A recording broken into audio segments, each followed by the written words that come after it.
The day my marriage died, the sky over Kandahar was the color of dirty bone. I was sitting at a plywood table, sand in my boots, rifle pressed against my leg, when the email came in. Subject line, "Let's handle this like adults." No greeting, no softness, just a PDF. 13 years reduced to legal paragraphs and a digital signature. She wanted a divorce. She'd emptied our accounts. She'd moved another man into my house, into my life, while I was still stepping over IED craters in someone else's country. My hands didn't shake. My face didn't change.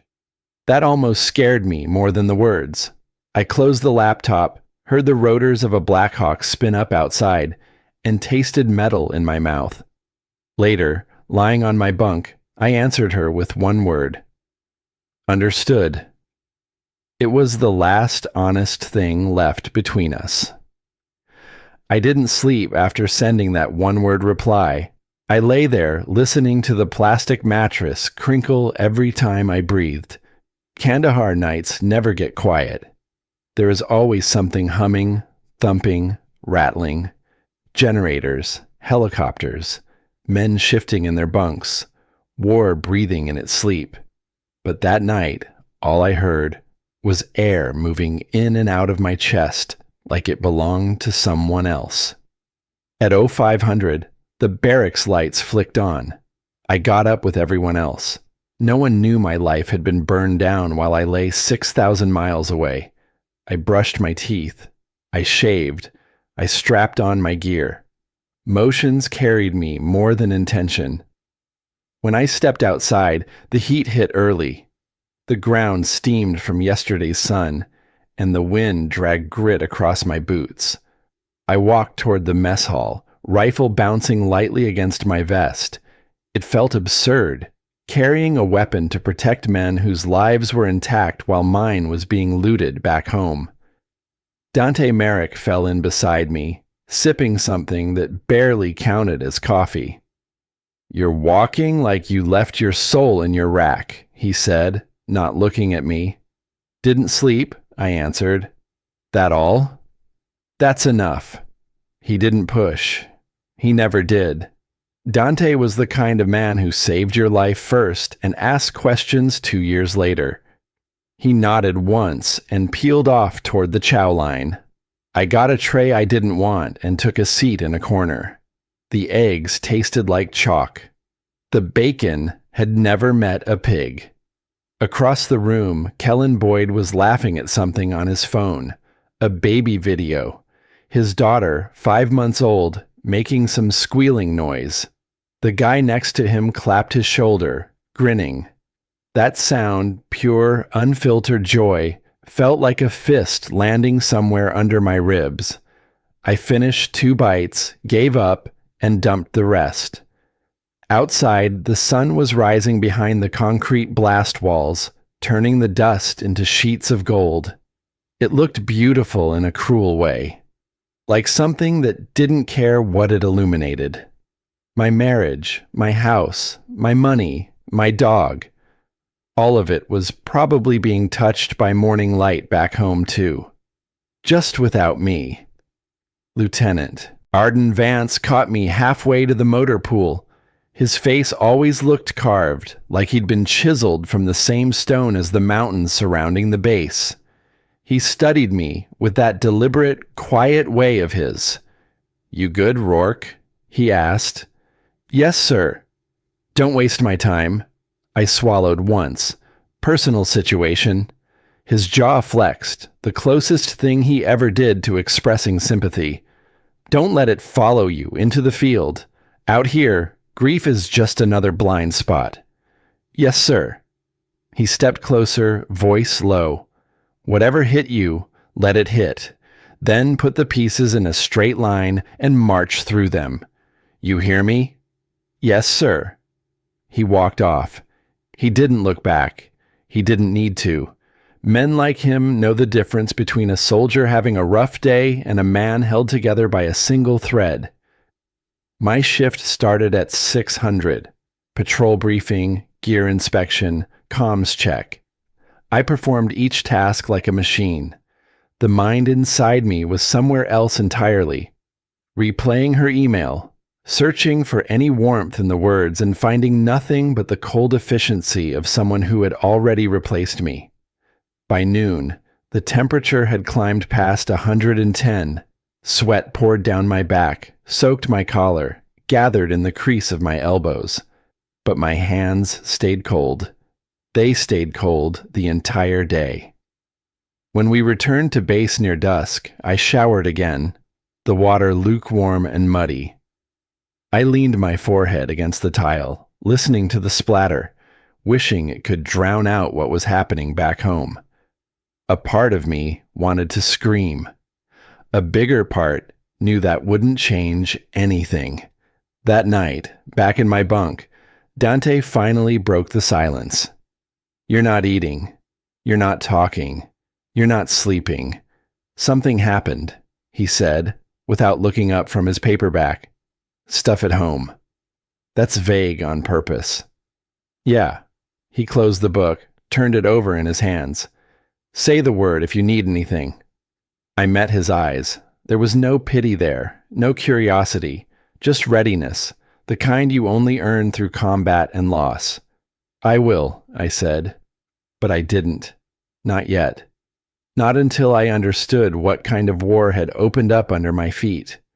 Lights went out at 2200. The darkness in the barracks was heavy, broken only by the faint blue blink of chargers and radios on standby. I lay there with my fingers laced over my chest, staring into nothing. 13 years gone, money gone, home invaded, marriage stripped clean in a single PDF. The desert wind pressed against the thin walls of the tent, sounding almost like breathing. Mine or someone else's. I couldn't tell. For the first time since arriving in Afghanistan, I felt something I'd never felt on deployment. Not fear, not rage. A kind of hollow, echoing humiliation. Some man I'd never met was living inside my life while I slept in a cot across the world.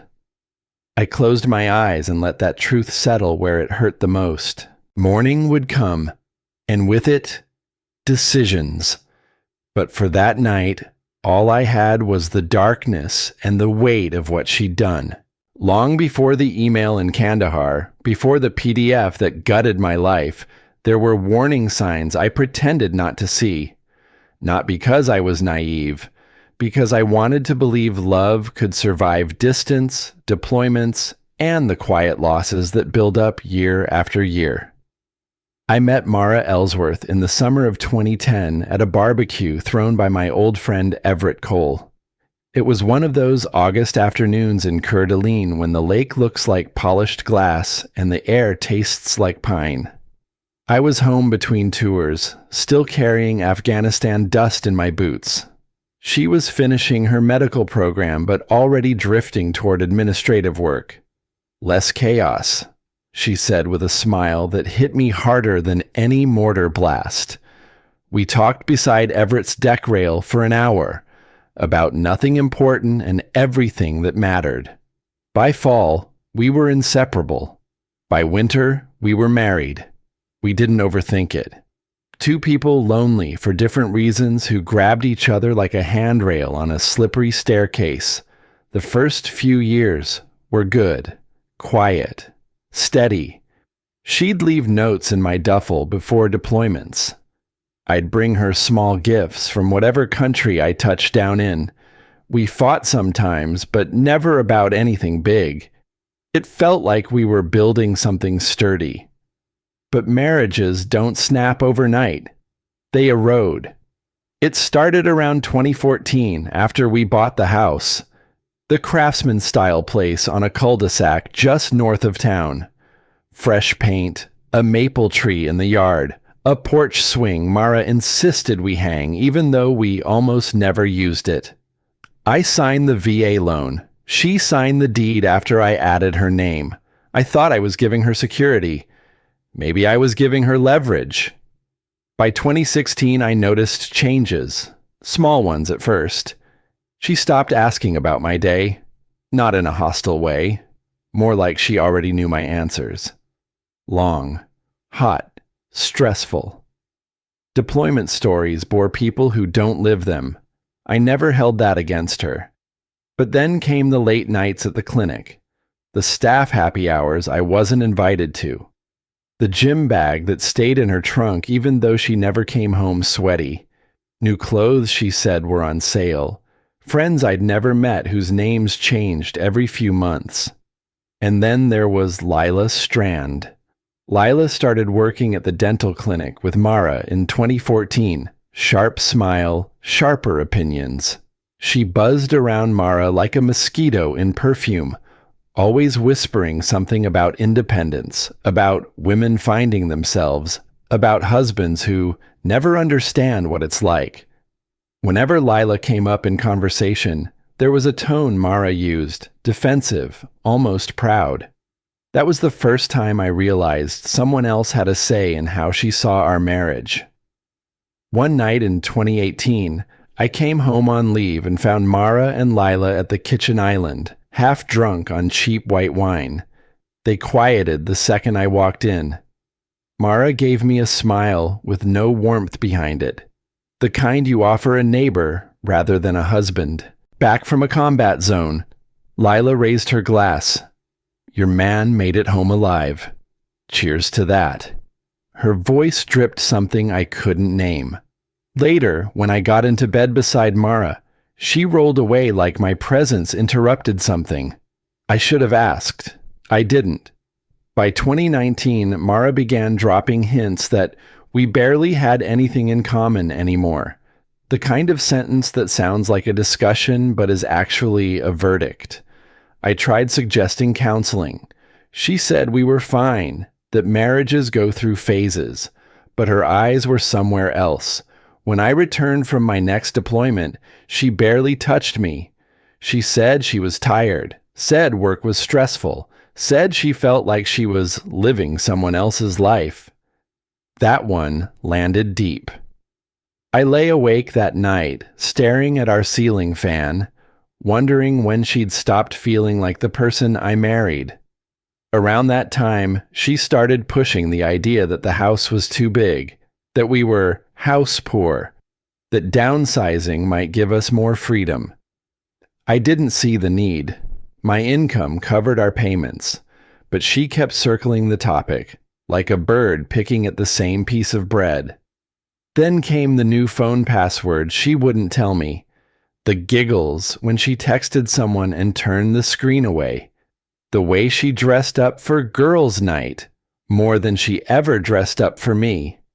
I noticed all of it. I'm a soldier, not blind, but my father taught me something when I was young. Don't accuse without proof. Don't react without thinking. Don't stalk. Don't snoop.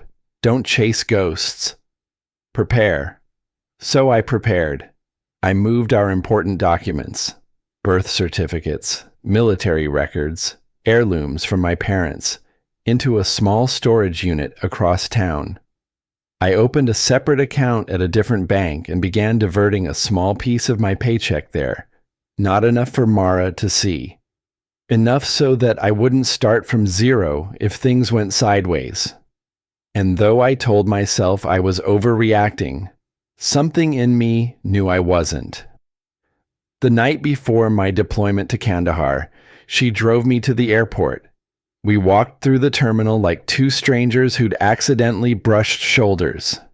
She gave me a hug that didn't linger, didn't grip, didn't mean anything beyond politeness. Be safe, okay? She said. Her voice was calm, too calm. I looked at her one last time before stepping into the security line. She didn't look sad. She looked released, like she'd already let go of something I hadn't realized was slipping.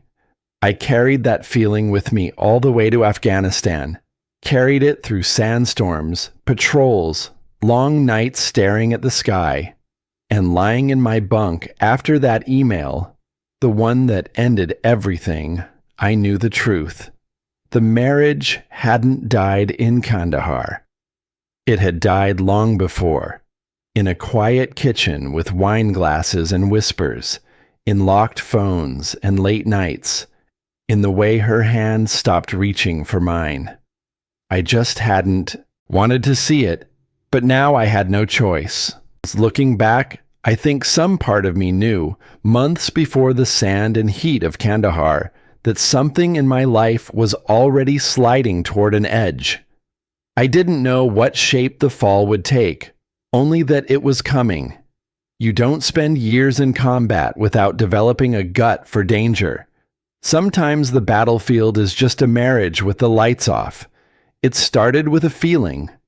A quiet pull in my chest whenever I walked through our house, like the walls had begun to echo, like the air had changed weight. Ridiculous, maybe, but real.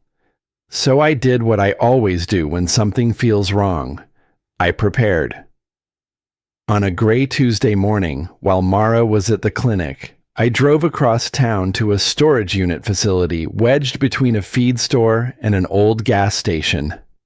Cold air rolled out when the employee opened the metal door to show me the unit. I remember thinking how still it felt in there. How honest. No secrets in a space that empty. I placed everything that mattered on a metal shelf. My birth certificate, military records, the deed to our home, my father's watch, my mother's silver bracelet, a few letters I'd kept from past deployments. I locked the door without ceremony. I wasn't hiding things from Mara. I was preserving them from whatever storm I sensed gathering around us. The next week, I opened a small account at a bank Mara never used. Nothing dramatic. Just a sliver of each paycheck redirected there. Enough to land on my feet if things collapsed. Not enough to draw suspicion. There was no guilt in it. Only inevitability. At home, Mara floated somewhere between distant and distracted.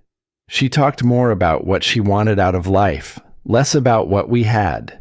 She watched videos about finding your true self. She scrolled Instagram pages full of divorced influencers posing with wine glasses and forced empowerment. And every time she spent another night out with Lila Strand, she came home with a brightness in her eyes that wasn't meant for me. One evening, 2 weeks before my deployment, I came back from a training exercise to find Mara sitting at the dining table, staring at her phone. She didn't hear me come in. "Everything okay?" I asked. She startled like I'd broken some trance. "Yeah, just thinking." "About what?" She took a breath that sounded more like a sigh she didn't want me to catch. "About us. About how long we can keep doing this." It wasn't an accusation, it was resignation, and it hit harder than anger ever could. "We've made it this far," I said quietly. "We can keep making it." She pressed her lips together, eyes drifting away. "Maybe. I just don't know who I am anymore when you're gone." There were 100 things I could have said, but none of them felt true, and lying would have been crueler than silence. That night, she rolled away from me in bed. I stared at the back of her head, memorizing the quiet shift of her shoulders as she breathed. That was the moment I knew, on some deep, wordless level, if this marriage ever ended, it wouldn't be loud. It would be quiet. It would be her slipping out of the version of herself that married me, and into someone I didn't recognize. 2 days before deployment, I found her in the kitchen packing a lunch for work. The sunlight through the window caught in her hair, turning it gold around the edges. She looked beautiful. She also looked far away. "You've been distant," I said, not accusing, just stating a fact. She paused, fingers resting on a plastic container. "You're leaving again, Cal. It's hard to stay close to someone who's never home." "I'm coming back," I replied. "That's what you always say." I had no answer for that. Not one she wanted to hear. The night before I flew out, we sat on opposite ends of the couch watching a show neither of us cared about. The glow of the TV lit her face in soft blue. She didn't lean into me. She didn't touch my hand. She didn't ask me to stay. When we drove to the airport early the next morning, the city was still asleep. The streets were dark and wet from a light rain. She parked at the curb, engine idling. We hugged, but there was no squeeze, no warmth, just two arms looping around each other out of habit. "Be safe," she said. "You too." It felt like we were rehearsing lines from a play we didn't believe in anymore. I walked toward security, duffel over my shoulder. I turned once to look back.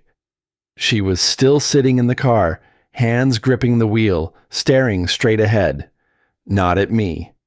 At the terminal gate, a final text buzzed through. "Call me when you land," not "I'll miss you," not "I love you." Just logistics. I didn't know it then, but that was the last message she'd send me before the one that tore everything down. Standing in Kandahar weeks later, staring at the divorce email, I realized the truth. Mara hadn't left me in one moment. She'd left me piece by piece.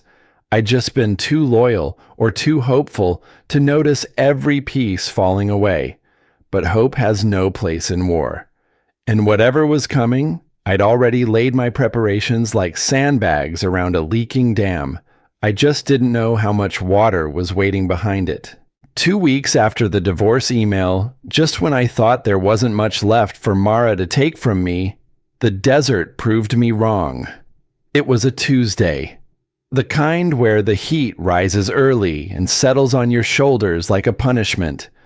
I was in the mess hall pushing tasteless eggs around my tray, pretending to eat because Dante kept watching me out of the corner of his eye. The place was loud with morning mood. Soldiers joking, scraping chairs, bitching about the schedule, talking about home in ways I no longer could.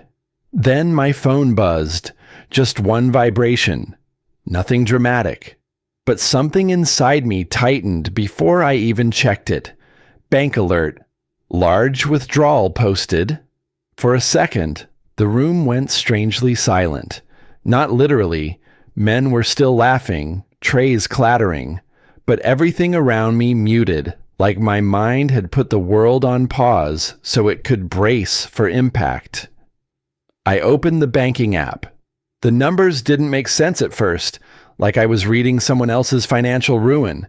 Withdrawals, transfers, small ones at first, 50 here, 100 there, then bigger ones, thousands, tens of thousands, and then the final hit, a massive transfer that gutted the account.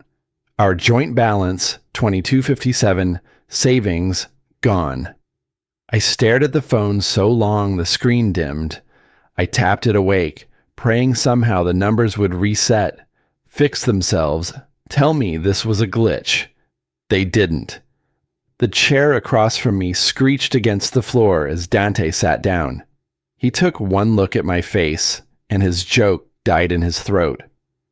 "Trouble back home?" he asked quietly. "Just money stuff."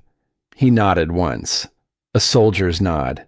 The kind that means I won't dig, but I see you drowning. I couldn't eat another bite. I carried my tray to the trash, dumped it, and walked straight to the base phone center, weaving past squads gearing up for patrol. The building smelled like dust and plastic and bad coffee. I waited for a booth and dialed my bank, listening to each ring like it was counting down the last pieces of my old life. When a representative finally answered, she was polite in the way people are when they have no idea they're delivering a death blow. "Yes, Mr. Rourke, I see the transactions now." "No, none of them were flagged." "Yes, they were initiated by your wife." "No, there's no remaining balance to secure." I gripped the receiver so hard my knuckles cracked. "She started the transfers when?" I asked. There was a pause. "The day after you deployed." The day after. Like she'd waited for the plane wheels to leave the ground. When I hung up, I didn't move. I stood there in the narrow hallway, hearing the muffled sound of men calling their wives, their kids, their partners. Soft voices saying, "I miss you. I love you. Tell her I'll be home soon." Normal life bleeding through cheap plywood walls while mine fell apart in silence. A heaviness pressed on my chest. Anger, grief, humiliation, all tangled and tight. But none of it cracked the surface. My face stayed blank, the way years of training taught it to be. "Rourke?" I turned. Lieutenant Arden Vance stood in the doorway, arms crossed, reading me without effort. "You're white as chalk," he said. "What happened?" "My wife drained our accounts," I answered. My voice wasn't shaky. It was flat, dead calm, the kind of calm that worried people like him. He studied me for a long moment. "Do you have a plan?" "Not yet." He stepped closer, lowering his voice. "Find one. Don't let this take you out. A man can bleed without losing a drop of blood." I nodded. It was the only thing I could manage. That night, I showered in the communal stalls. The water was barely warm, the pressure weak, and the drains clogged with sand. I let it run over my face, hoping it would wash something out of me. It didn't. When I got back to my bunk, the tent was dark except for the faint glow of chargers and cleaning kits laid out for the next mission. I opened my laptop, logged into our home security system, something Mara must have forgotten I still had access to. The feed loaded, grainy images at first, then sharpening. A truck I didn't recognize in my driveway, a man walking my dog, a sweatshirt, my sweatshirt, on his back, a mug, my mug, on the counter as he laughed in my kitchen. Rowan Pike, living in my home, standing in the life I built, smiling in the space I was supposed to return to. My stomach hollowed, not with rage, with something colder, sharper, like a blade pressed against the inside of my ribs. I didn't slam the laptop shut.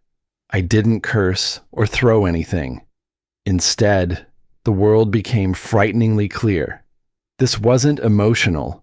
It wasn't even betrayal anymore. It was strategy. I was being removed, one piece at a time. And if she thought distance or deployment or shock would make me powerless, she'd forgotten something important. I never start fights, but I finish them. And tonight, under the dim light of a Kandahar tent, soaked in sand and silence, I felt the shift inside me. The storm had arrived. Now I would prepare for war. I didn't sleep the night I watched Rowan Pike move through my house like he'd always belonged there. The feed kept looping in my mind long after I shut the laptop. Him walking my dog, laughing in my kitchen, wearing my sweatshirt. The casualness of it all. The entitlement. That was the part that broke something in me. Not the betrayal. Not the theft. The confidence. The way he carried himself like the life I built was an empty seat he'd been waiting to fill. I stared at the tent ceiling until the dark faded into gray. When the first hum of generators signaled morning, the numbness finally cracked and something far colder settled in its place. A sharpened stillness. A clarity I hadn't felt since my first deployment. If they wanted to turn my life into a battleground, fine. I knew how to operate on a battleground. I climbed out of my bunk, boots hitting the floor with purpose. The desert air pushing through the seams of the tent felt like a warning and a challenge. I opened my laptop again, not to rewatch the footage, but to plan. A new mission, one I hadn't asked for, but one I wasn't walking away from. I opened a blank document and started typing. Contact Everett Cole. Review VA loan stipulations. Check for refinance activity. Secure military pension accounts. Confirm storage unit access. Contact bank fraud department. Pull last 6 months of transactions, review home security archives, document timeline of Mara's behavior. The list grew until it looked like something I would have drafted for an op briefing, not a collapsing marriage. But that's what it had become. An operation, an infiltration, a cleanup. Behind me, Dante stirred in his bunk. "You're up early," he muttered. "Couldn't sleep. That's becoming a pattern." I didn't answer. He didn't need the details. Soldiers know when another soldier is bracing for impact. After chow, I found a quiet corner outside the barracks where the sand flattened out and the sunrise burned gold across the runway. I took a breath, steeled my voice, and typed out a message to Everett. Subject: need legal help. Discreet and urgent. Everett, I need a secure call ASAP. Something serious is happening at home. Callie hit send. The desert wind carried a gust of dust across the screen, like even the air out here wanted to erase the life I'd known. His response came an hour later. Call me. Secure, line only. My pulse kicked once, steady and controlled. This was the confirmation I needed. This wasn't just emotional chaos. Something was structurally wrong. Something with paperwork, finances, legal footprints. Everett didn't use words like secure line unless he smelled real danger. During afternoon weapons maintenance, Lieutenant Arden Vance walked past my workbench and paused. "You're focused today," he said. "I need to be," I replied. He studied my posture, the calm in my movements, the tension in my jaw. "You planning something?" "Preparing," I corrected. He nodded once, a slow gesture that carried more approval than any commendation. "Remember what I said. Don't fight on the wrong front." "It's all the same front now," I said quietly.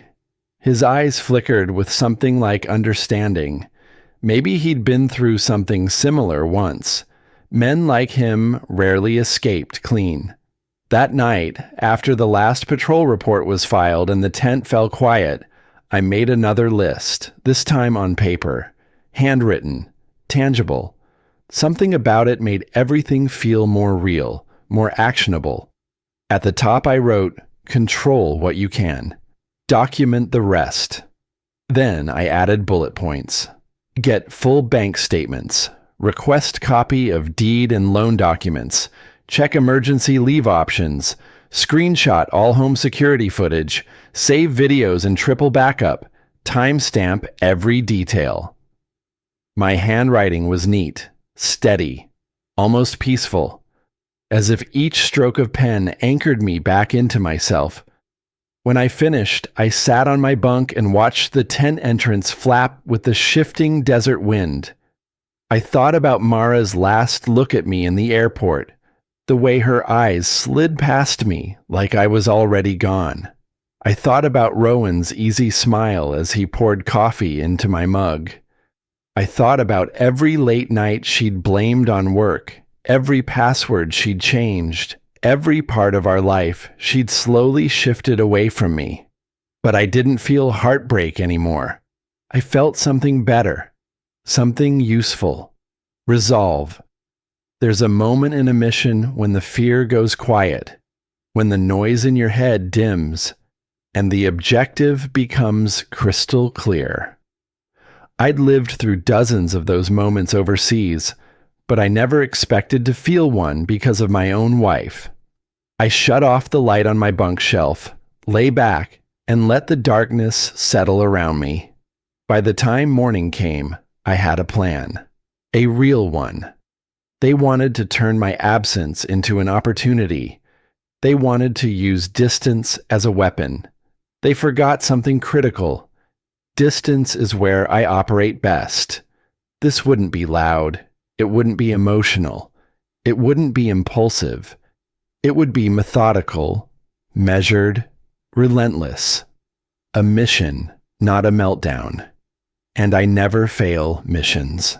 When my deployment rotation finally ended and I stepped off the transport plane onto American soil, the first thing I felt wasn't relief. It was disorientation. Like I'd returned to a life that wasn't mine anymore. A life someone else had been wearing while I was gone. Seattle's air was cool, damp, heavy with the smell of jet fuel and pine. I breathed it in like a man trying to remember what home was supposed to feel like. It didn't come back. There was no one waiting for me at the terminal, no arms around my neck, no smile breaking into a run. I'd known that before I landed, but knowing didn't soften the blow. It made the airport feel larger, emptier, a place built for reunions I wasn't going to have. I didn't text Mara to say I'd arrived. I didn't call. She didn't deserve my arrival, and I didn't owe her the warning. From the airport, I took a shuttle to a cheap motel in Spokane Valley. Low white stucco walls, flickering neon sign, vacancy written across every window. I checked in under a false name, a habit I didn't question. The clerk didn't bother looking at me twice. War ages a man in ways that don't draw attention at first glance, but make people instinctively keep their distance. The room smelled like bleach and old carpet. A stain on the ceiling spread like a country no one cared to map. Perfect, anonymous, forgettable, exactly what I needed. I dropped my duffel on the bed, washed my face, and stared at myself in the mirror. I looked like someone who'd been scraped down to bone and rebuilt out of habit. Eyes dark, beard rough, shoulders heavier than when I deployed. A man holding himself together because he didn't know what else to do yet. Then I drove. I didn't go straight to the house. I wasn't ready to see Rowan Pike's truck in my driveway. Or worse, to see him answer my door. My hands wouldn't trust me with that level of restraint. Instead, I headed toward a diner Everett had suggested. Iron Lantern Diner, 10 miles outside Coeur d'Alene.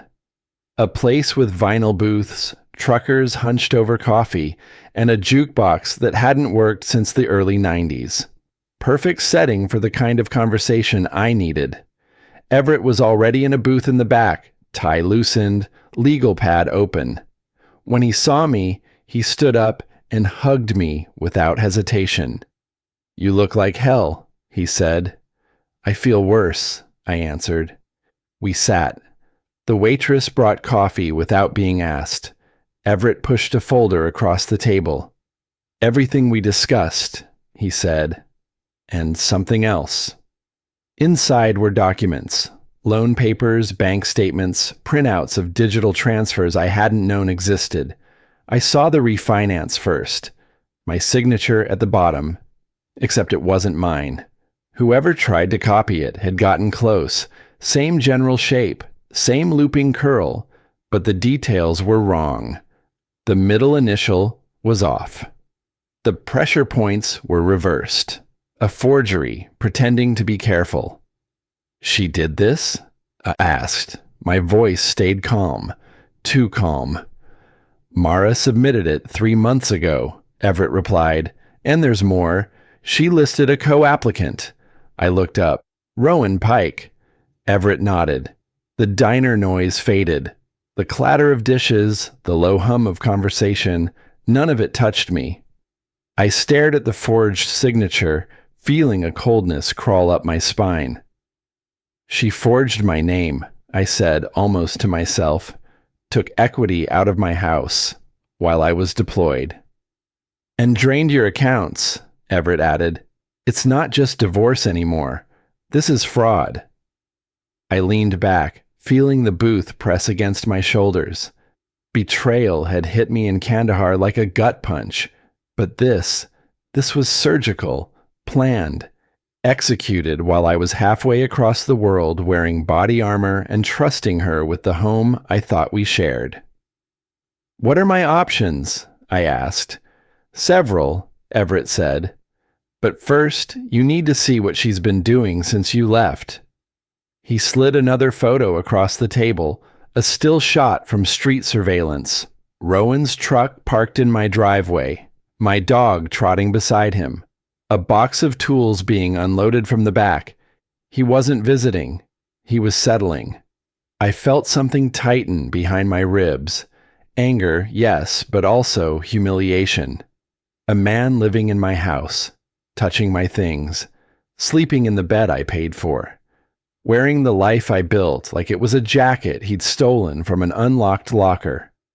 I closed the photo and exhaled slowly. Show me the rest tomorrow. That night, I drove to my neighborhood, not to confront anyone, not yet. I parked several houses down, engine off, windows cracked.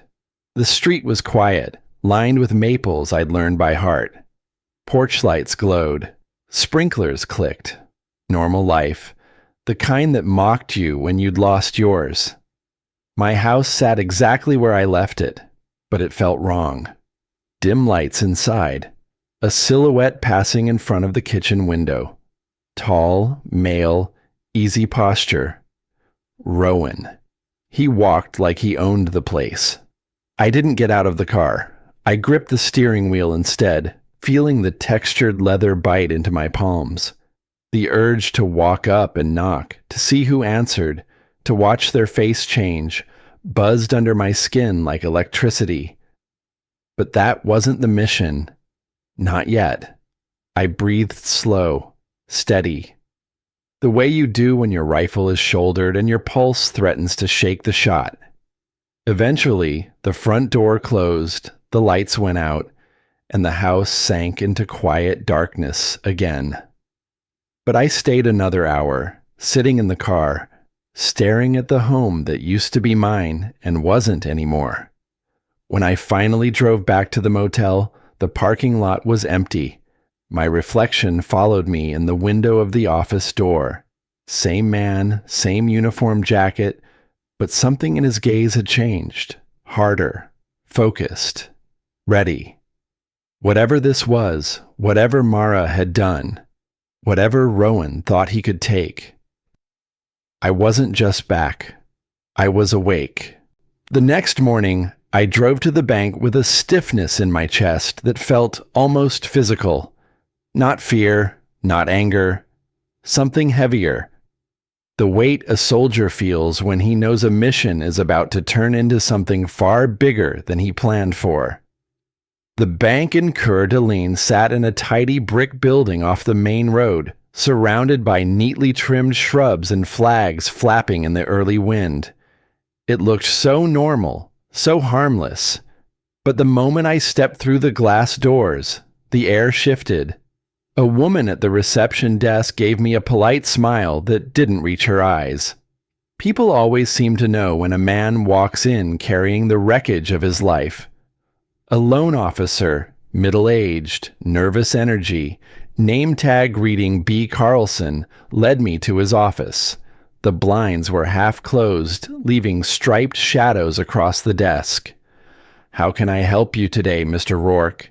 I slid the forged refinance packet across the wood. "Tell me who processed this." He flipped through the pages, frowned, checked the signature again, looked at me, then back at the document. His Adam's apple bobbed. This is not your signature." "No," I said, "it isn't." He studied the details, the slanted curve of the R, the pressure marks. Even someone with no knowledge of handwriting analysis could see it didn't line up. "Who approved this?" I asked. He hesitated. I did." I leaned forward. "And you didn't verify my identity?" Mrs. Ellsworth said you were deployed. She had your driver's license copy.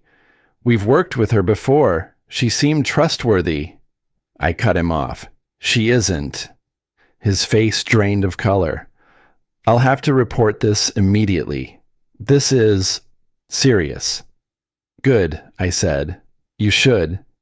He took copies, scanned files, and added notes to some form on his screen. I didn't care what system he used or what boxes he checked. What mattered was the look on his face when he realized the fallout wasn't just financial, It was criminal.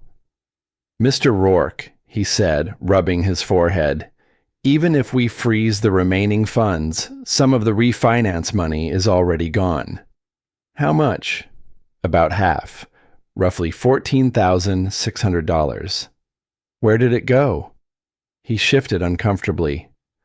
"I'm not supposed to disclose specific transfer recipients without a court order." I held his gaze. "My name was forged, my equity stolen, my house used in a fraud scheme. You tell me who my money went to."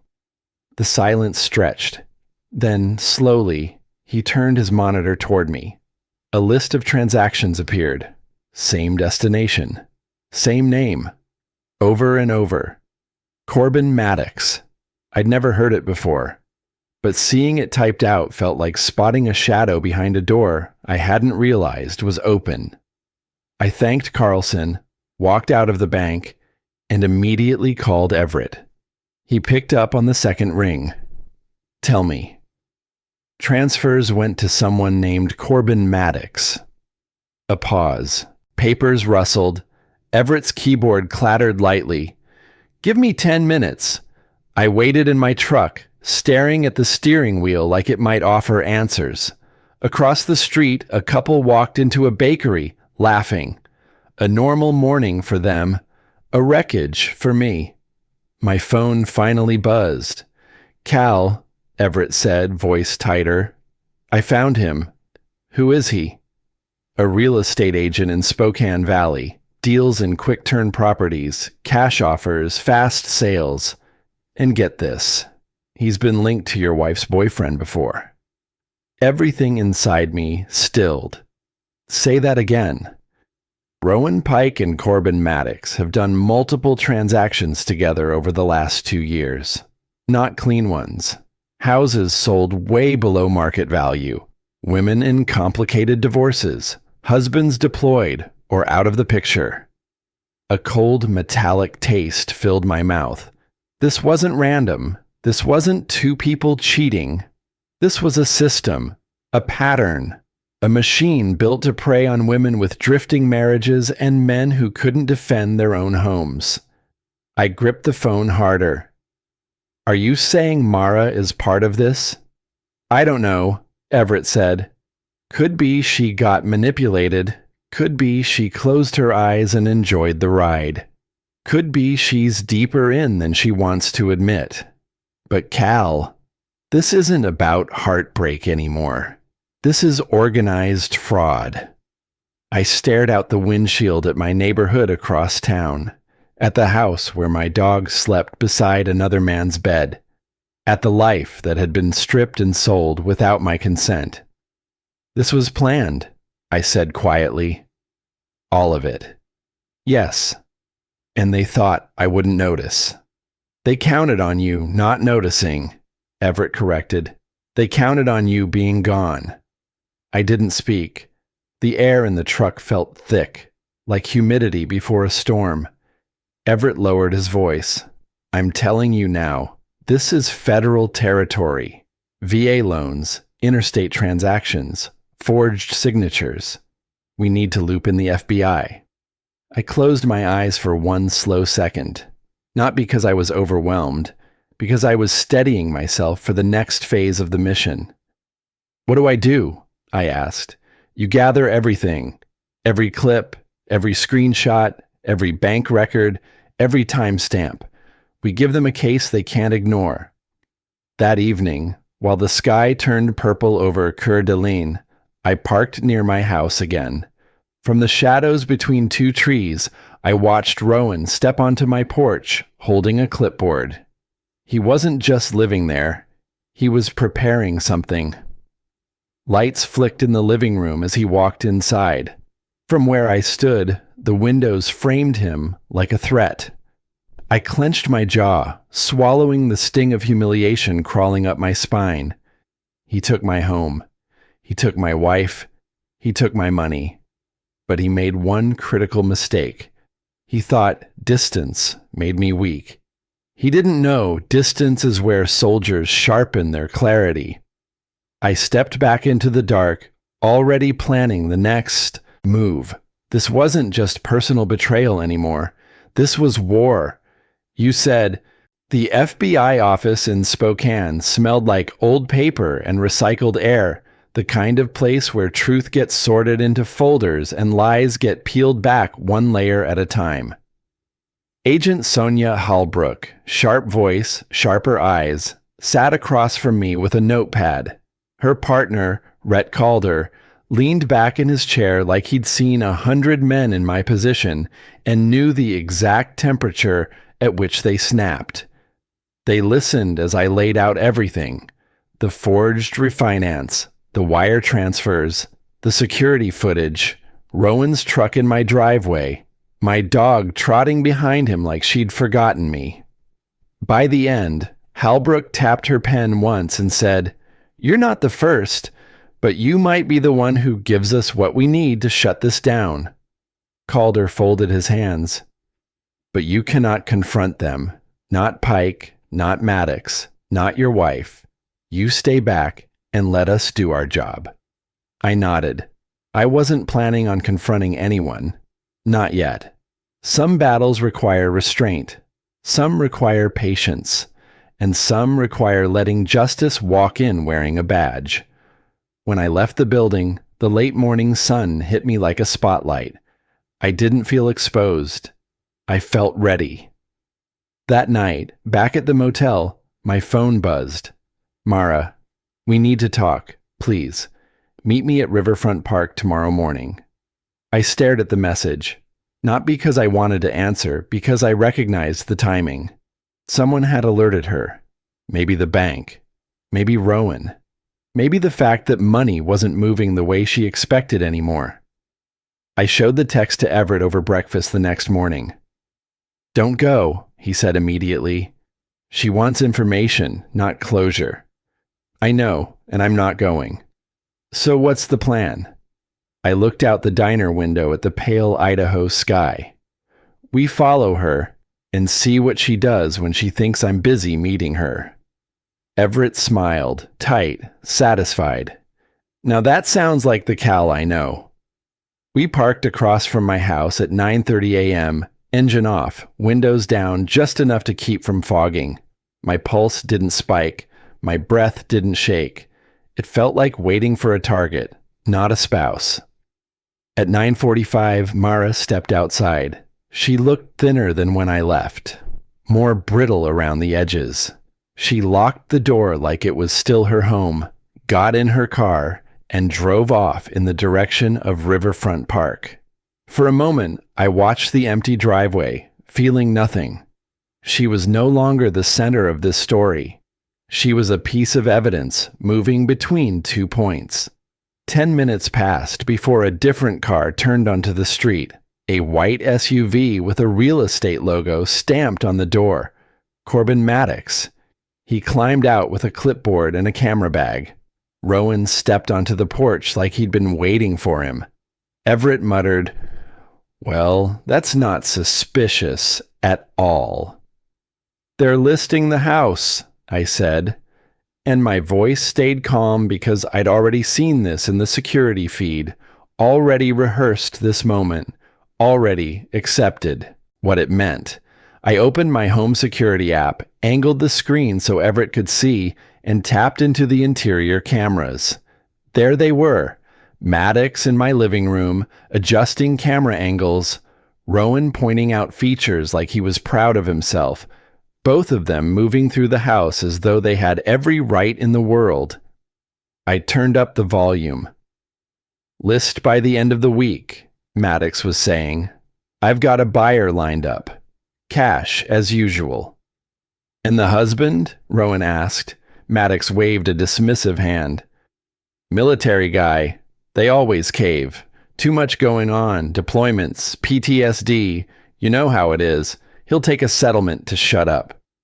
Everett looked at me. "You getting this?" "I'm recording." Rowan leaned back against the counter I'd installed with my own hands, and laughed. "Mara thinks he'll back off. Said he's probably embarrassed." Embarrassed.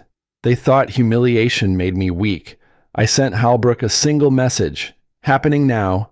Live feed attached. Her reply came within seconds. Don't move. Stay where you are.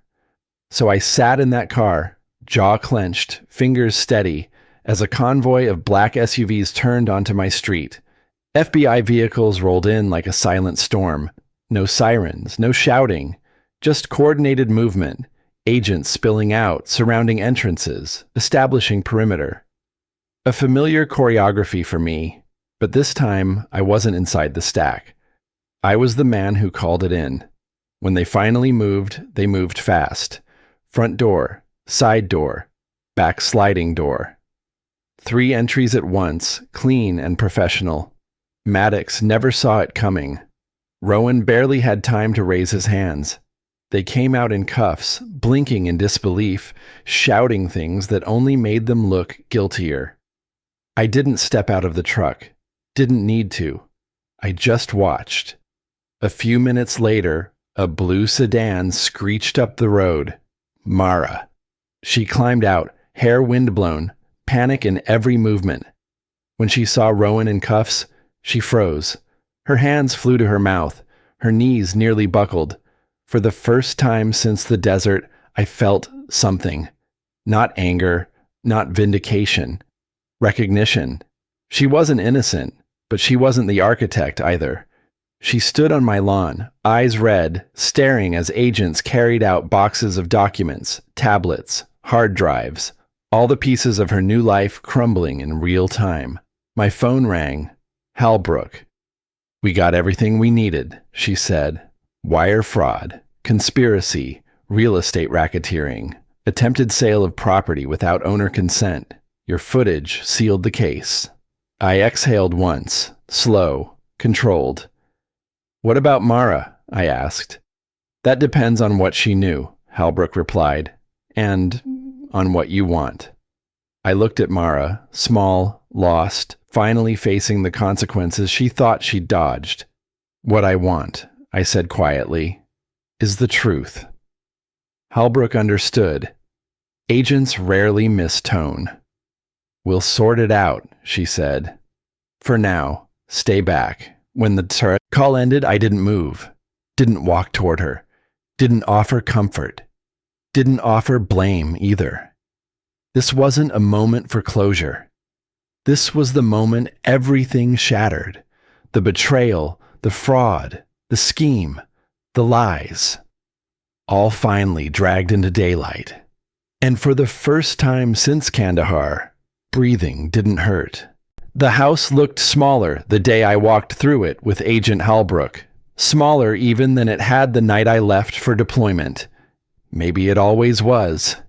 Maybe betrayal shrinks the walls around you until the rooms feel like they're closing in. Rowan's fingerprints were everywhere. Boots by the front mat, a coffee mug left in the sink, a jacket on the back of a chair. My dog's toys had been moved into a neat little pile in the living room, as if he'd organized them for his new owner. The quiet hurt more than the mess. It meant he'd been comfortable. Halbrook walked beside me, her voice low. We're still determining how much your wife understood. We'll need your full statement again, but take your time. She paused, studying me. And you should know. Your footage broke this case open.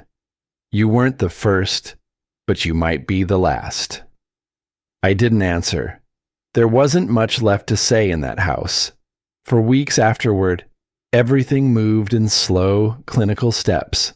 Interviews, paperwork, meetings with prosecutors. Mara sat on the opposite side of a table in one session, eyes red, fingers twisting a tissue so hard it tore. She insisted she never knew about the larger scheme, that Rowan had convinced her I was hiding money, that the refinance was his idea, that she only signed because she thought she deserved something after years of being alone. Maybe some of that was true. Maybe none of it was. It didn't matter anymore. Her regret came too late to be useful and too soft to be credible. But I wasn't interested in seeing her punished beyond what she'd already done to herself. Living with the truth would be harder than any sentence a judge could hand out. The prosecutors worked out a settlement. Mara signed a full confession for the forged signature. She surrendered every claim to the house. She returned what remained of the stolen funds. And in exchange, I didn't push for additional charges, not out of mercy, out of exhaustion. I wanted distance, not revenge. The divorce finalized 6 months after the email in Kandahar. No ceremony, no arguments. 2 signatures and a clerk stamping a packet of papers. 13 years dissolved into legal shorthand. I walked out of the courthouse without looking back. Justice for Rowan and Maddox came later. Agent Holbrook called me one afternoon while I was packing up items from the house before listing it. "Sentencing just wrapped," she said. "Rowan Pike got 8 years. Maddox got 12. I sat on the porch steps, sunlight sliding across the yard I used to mow, the same yard where I had once imagined building a future with a woman who now felt like a stranger from another lifetime. "Thank you," I said. "There's something else," Holbrook added. "We recovered files, documents, communications. They targeted at least 11 other military families. Your evidence tied it all together. Those families may get their homes or money back because of you." My throat tightened, not with pride, but with something heavier, relief that it hadn't all been for nothing. "Good," I said quietly. "They deserve that." When the call ended, I looked around the house one last time. Every corner held a ghost, a holiday we'd shared, a fight we'd survived, a moment I'd mistaken for happiness. The memories weren't painful anymore, just empty. A shell with the roof still on. I sold the house that fall. The profit meant nothing. What mattered was closing the door behind me without feeling the urge to look over my shoulder. I moved to Montana, to a cabin outside Missoula that I bought from an older couple looking to downsize. 2 bedrooms, 10 acres, a creek out back that sang louder in the spring, no neighbors for miles, silence deep enough to heal something in me I hadn't realized was still bleeding. I got a German shepherd from a rescue shelter and named him Scout. He followed me everywhere, even when I was just walking across the yard with a mug of coffee. I picked up carpentry work, fixing fences, building shelves, repairing cabins for people who greeted me politely and didn't ask questions about the past. My military pension covered the rest. A year passed that way. Quiet mornings, long evenings, no drama, no betrayals, just the slow rebuilding of a man who'd lost everything except his own center. One afternoon, I checked the mailbox at the end of the long gravel road. Among the ads and bills was a plain envelope addressed in a careful, unfamiliar handwriting. Inside was a letter. "You don't know me. My husband's in the Navy. While he was deployed, Rowan and Maddox tried to run the same scheme on me. The FBI gave us your name. We kept our home because you didn't walk away. Thank you." I read it twice, then pinned it to the fridge with a magnet shaped like a tiny hammer. Some days, when the memories crept close or the silence felt too wide, I'd glance at that letter and remember that something good had come from the wreckage. I never heard from Mara again. Everett told me she moved to Oregon, working reception at another clinic. Maybe she rebuilt. Maybe she drifted. Either way, I felt nothing about it. Not anger, not longing, just distance. The exact thing I'd fought so hard to survive. One evening, the sun dropped behind the line of pines out back, turning the whole forest a shade of deep copper. Scout lay at my feet, ears flicking at distant sounds. I leaned against the porch railing, hands wrapped around a warm mug, breathing in the smell of damp earth and pine needles. This life was small, simple, quiet, but it was mine. And after everything that had been taken, stolen, forged, and broken, having something that couldn't be touched felt like its own kind of victory. It wasn't revenge. It wasn't triumph. It was just peace. And peace, I'd learned, is the rarest form of justice there is.